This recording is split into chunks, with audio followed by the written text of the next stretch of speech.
Começa mais uma edição do JR 15 Minutos, o podcast da Record TV que aprofunda as notícias que mais mexem com a nossa vida. O Brasil tem o primeiro caso confirmado de coronavírus. O Brasil confirmou hoje a primeira morte provocada pelo coronavírus. Outras 4 mortes são investigadas na capital paulista.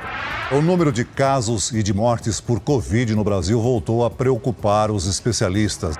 Com o aumento das contaminações por Covid-19, cidades brasileiras voltaram a recomendar e até a tornar obrigatório o uso das máscaras em ambientes fechados. Hoje, o JR 15 Minutos chega à sua edição de número 700. O programa começou em 2020, no início da pandemia, e desde então abordamos os mais variados temas e o assunto mais discutido nesse período foi a Covid-19. Foram 60 edições em que falamos do surgimento inesperado do vírus, as consequências para a sociedade, como o isolamento total, o chamado lockdown, o fechamento de escolas, a explosão do número de mortes, o uso de máscaras, a espera pela vacina, a imunização, os avanços da ciência e o fim da emergência em saúde pública de importância nacional, a SPIN, que foi causada pelo coronavírus. Segundo o Ministério da Saúde, até o momento o Brasil teve quase 704 mil mortes e mais de 37 milhões e 500 mil casos. Agora, após a diminuição dos números de mortos e infectados, sobretudo por conta do avanço da vacinação, outras condições como a Covid longa passaram a chamar a atenção das autoridades de saúde. A Universidade Federal da Paraíba, em parceria com o Instituto de Tecnologia em Imunobiológicos Biomanguinhos, Fiocruz, está desenvolvendo estudos para identificar o percentual de pessoas que continuam com sintomas após a cura da Covid-19. A pesquisa já concluiu 945 participantes e dados preliminares apontam para uma prevalência da síndrome em torno de 50% dos entrevistados. O que é a Covid longa? Ela tem relação com o quadro vacinal do paciente? E como é o tratamento? A edição especial do JR 15 Minutos de hoje recebe o pesquisador responsável médico, professor da Universidade Federal da Paraíba, Alexandre Medeiros de Figueiredo. Muito bem-vindo ao nosso podcast, doutor. É um prazer estar com vocês nesse podcast de hoje. Quem nos acompanha nessa conversa é a repórter da Record TV, Giovana Rizar. Giovana, você esteve comigo em diversas entrevistas relacionadas à Covid-19. Flexibilização, o avanço das vacinas, os medicamentos aprovados para tratamento da doença. Inclusive, fez reportagem no Jornal da Record sobre o primeiro caso de coronavírus no país. Um homem de 61 anos que esteve na Itália entre os dias 9 e 21 de fevereiro de 2020. Oi, Celso. Olá, doutor. Muito obrigada, Celso, por esse convite. Parabéns ao podcast pelos 700 programas.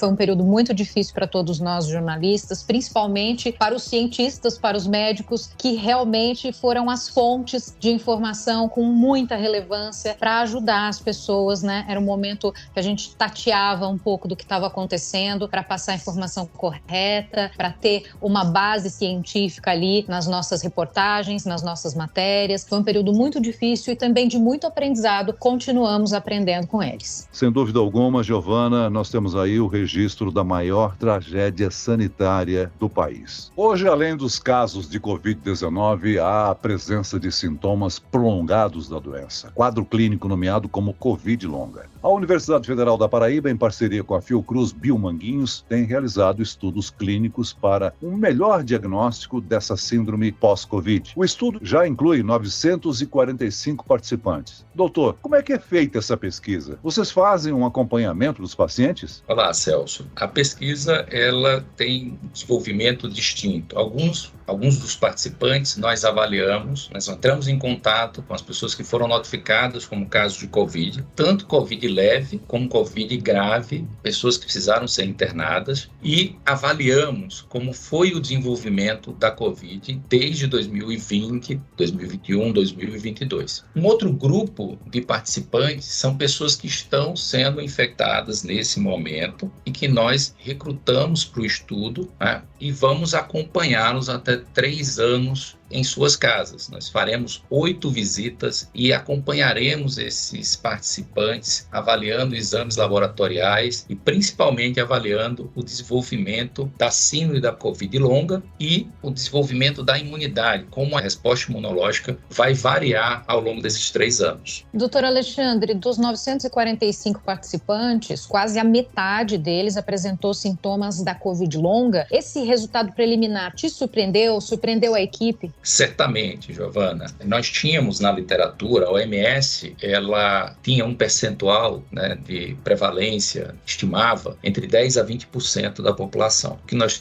estamos observando é uma prevalência muito mais alta. Isso tem ocorrido também em outros estudos e isso mostra também o quanto nós temos que aprender sobre esta doença, que tem uma fase aguda que foi bastante relevante, como já foi abordado aqui no podcast inúmeras vezes, mas o desenvolvimento dessas limitações e sequelas ainda é algo que precisamos aprender mais e compreender melhor. Agora, doutor Alexandre, o conhecimento sobre os impactos da infecção pelo coronavírus no organismo humano é atualizado de maneira dinâmica. Os estudos já demonstram quais são os sintomas mais persistentes após a fase aguda do contágio? Celso, nós temos uma análise inicial que nós fizemos quando tínhamos 700 participantes incluídos, e eles mostram alguns sintomas. O primeiro é que atinge cerca de 30% dos participantes, especialmente as mulheres, a perda de cabelo. Outros sintomas têm sido também relatados com muita frequência, como perda da capacidade de se concentrar, dificuldade de memória, fadiga, alterações de humor, como tristeza e desânimo, além daqueles sintomas que nós também já esperávamos que acontecessem, como tosse e falta de ar, que atingem cerca de 10% dos nossos participantes. Então, todos esses sintomas têm persistido por pelo menos 3 meses. E, doutor, nessa análise preliminar, já existe uma detecção assim, da diferença da resposta imune de pessoas que tiveram a forma mais branda e mais grave da doença? Infelizmente, não, Giovana. Em relação à resposta imunológica, não. O que nós temos, né, é uma clareza. Os dados são bastante discrepantes entre 2 grupos de participantes. As pessoas que internaram, tiveram formas graves da Covid, e as pessoas que tiveram os quadros leves, o que já estava em consonância com outros estudos. Então, até 80% das pessoas internadas desenvolveram algum sintoma por mais de 3 meses, enquanto na população que desenvolveu uma forma de Covid leve, que não precisou internar, esse percentual fica bem mais baixo, em torno de 40%. Esses são os dados preliminares que nós temos. Doutor Alexandre, já sabemos que a vacina protege contra as formas mais graves da doença e que muitas pessoas deixam de contrair a Covid-19 porque estão vacinadas. Agora, as sequelas da Covid-19 têm alguma relação com o estado vacinal do paciente? Celso, essa é uma resposta que nós pretendemos dar ao final do estudo. O que a gente consegue ter clareza é que pessoas com formas graves da doença desenvolvem, né, mais síndrome pós-Covid. Então, ainda é uma hipótese que a vacina proteger em relação também ao desenvolvimento da síndrome pós-Covid. Mas isso a gente não pode afirmar agora e espero no próximo podcast estar passando essas informações quando tivermos pelo menos os dados preliminares.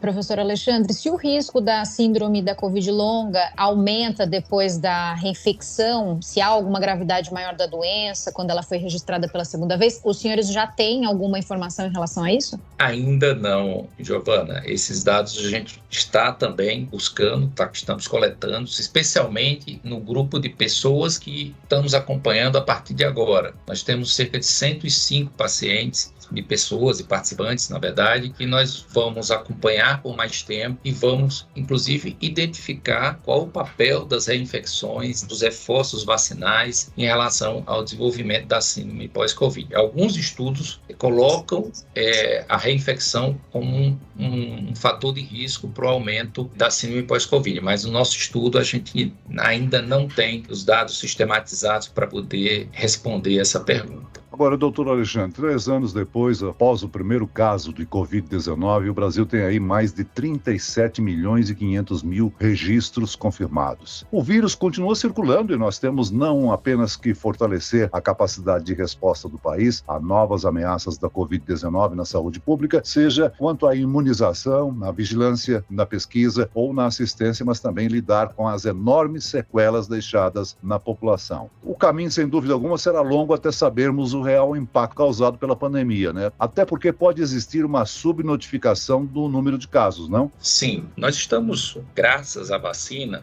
numa situação muito melhor do que já estivemos antes, né? A subnotificação, ela tende a ser um pouco menor nesse momento, mas ela ainda existe, pois as pessoas não buscam, né, os serviços de saúde para fazer teste. E vai ser muito importante, Celso, dimensionarmos a real demanda, né, de atendimento que teremos para cuidar dessas pessoas com síndrome pós-Covid. Qual é o percentual da nossa população que vai precisar dos serviços de saúde, né, e de terapêutica também. Algo que há um caminho muito ainda a desbravar. Né? Uma série de alterações, por exemplo, uma das coisas que nós pretendemos estudar no futuro, né, são esses impactos sobre a concentração e a memória, que tem um impacto, um grau de limitação na vida das pessoas importante. Então, que tipo de tratamento nós podemos fazer dessas pessoas que até hoje ainda têm esquecimento, têm dificuldade de desempenhar suas atividades a contentos. Tudo é um caminho que nós vamos ter que percorrer dentro da ciência. Eu tenho uma curiosidade aqui em relação até uma fala do diretor-geral da OMS, Tedros Adhanom, quando ele comentou ainda neste ano sobre a questão de a pandemia foi encerrada, emergência global, enfim, mas ele comentou que podem existir outras epidemias, podem existir outras pandemias, então que o mundo ainda está em alerta. O senhor acredita que esse tipo de pesquisa possa nos ajudar a nos prepararmos caso haja alguma emergência novamente? Certamente, eu posso até afirmar que nós teremos alguma outra pandemia de doença respiratória nos próximos anos. Essas doenças infecciosas, elas surgem muitas vezes de animais e os vírus, né, eles se adaptam ao ser humano. Então, exatamente o que aconteceu com a Covid já aconteceu inúmeras vezes na história da humanidade. E vejam, nós temos um processo de devastação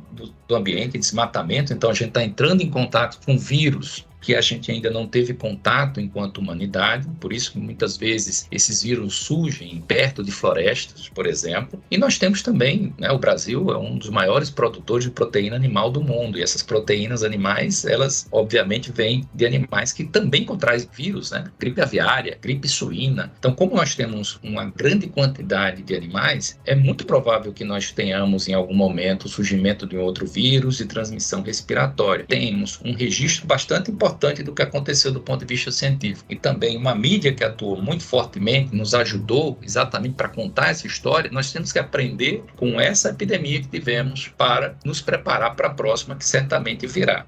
Em maio desse ano, a Organização Mundial da Saúde declarou que a pandemia da Covid-19 deixou de representar aí uma emergência de saúde pública, né, de saúde global, graças à vacinação e o decréscimo de um número de casos. Agora, não representa o fim da doença, como o senhor argumentou, né? Alguns cuidados devem ser mantidos. Exatamente. Primeiro cuidado, manter a vacinação em dia. A vacinação, ela evita que nós tenhamos casos, evita transmissão, evita o desenvolvimento de formas graves. E nós temos uma pesquisa, quando a gente compara quem estava internado e tinha tomado vacina com quem foi internado e não tomou vacina, né, nós temos uma diferença de cerca de 40% na mortalidade. O uso de máscara quando você está infectado, e até acho, Celso, que a gente poderia desenvolver a cultura dos asiáticos. Essas epidemias hoje, o número de casos, essas síndromes respiratórias, elas ocorrem em picos. Então, são 2 semanas com um pouco mais de cuidado, utilizando máscaras, fazendo a vigilância, como tu colocaste,